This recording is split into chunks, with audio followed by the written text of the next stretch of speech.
is boasting about new numbers now, just released, showing 364,000 Americans signed up for Obamacare in the months of October and November. Well, that's less than a third of the original projection and a tiny fraction of the 7 million customers the administration set as a goal for enrollees to sign up by March 2014. Joining me now, Congressman Joe Barton, a Republican from Texas who sits on the House Energy and Commerce Health Subcommittee. And he was in front of Secretary Sebelius today. Good to see you. Good to see you, Gretchen. So let's talk about these numbers. They have released that they're over 350,000 now, but they're only about 6,000 a day if you average it out. By our account, they need 54,837 people to enroll per day moving forward to reach the 7 million. Can they do it? Well, I guess it's mathematically possible, but it's in the real world, it's not probable. It's not a done deal that those 365,000 actually will have coverage if they show up in an emergency room or a doctor's office sometime in January or February. The Secretary really didn't know when asked by some members of the Energy and Commerce Committee today if those people really had been confirmed and were signed up. Those are people that think they've signed up and that at least have a confirmation number that they are signed up. Right, because she was inconclusive in whether or not they had actually paid their premiums, which has always been, I guess, the end all of the fact that you are officially signed up, correct? And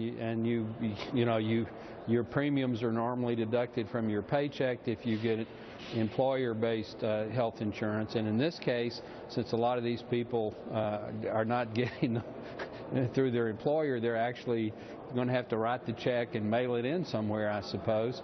It's an interesting proposition. But even if that's true, that they actually are getting covered, they're going to find out when they show up that they may not be able to get health care because the part of the system that's supposed to do the billing and confirm that they have coverage and what's covered, it's not up and running yet. It hadn't been put together yet. And I don't know how you did in math, Congressman, but it looks to me to kind of be upside down. I want to show another map because here's the cancellation map of people who, for the most part, liked their insurance coverage.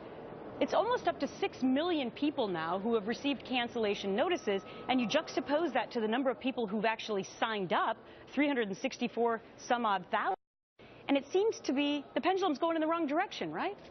And it's going to get worse before it gets better because employers, if they go ahead and implement it on schedule, employers are going to find out that they can put their employees in the exchanges and not have to pay their share, the employer part of the premium. It's cheaper to pay the penalty. So this is going to be a nightmare on Elm Street that just keeps going and going and going. I did see that movie. I want to draw your attention to Congressman Pallone from New Jersey today because he basically blamed Republicans in saying that you're the ones who keep bringing up all the negative news about these canceled policies. Listen to this.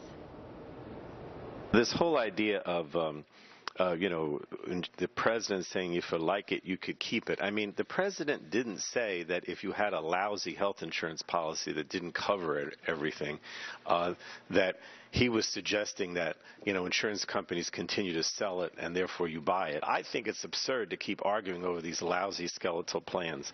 Are they lousy skeletal plans for those almost 6 million people who lost them? Well, they're plans that people voluntarily chose and that they were happy with. They may not have had all the mandated coverage under Obamacare, but they were plans that people wanted, that people could afford, and that they worked for the people that had them. And now they're gone. I mean, it's Secretary Sebelius, I predicted at the hearing today, and I'll predict here on Fox, she's going to be back before the Energy and Commerce Committee sometime in January or February, explaining why people are now showing up in their doctor's offices and emergency rooms, and they're being told that their health cards aren't any good because they can't confirm that they really have the coverage that the people claim they have. And that's going to happen. That's going to happen, Gretchen. And it's the Secretary Sebelius will have to do another investigation herself because she's clueless today that it's not going to work in January and February, just like we'll she have was to wait to see what clueless in happens. October. Yeah, Congressman Joe Barton, we're going to actually discuss that with our panel coming up. Thanks so much for your time today.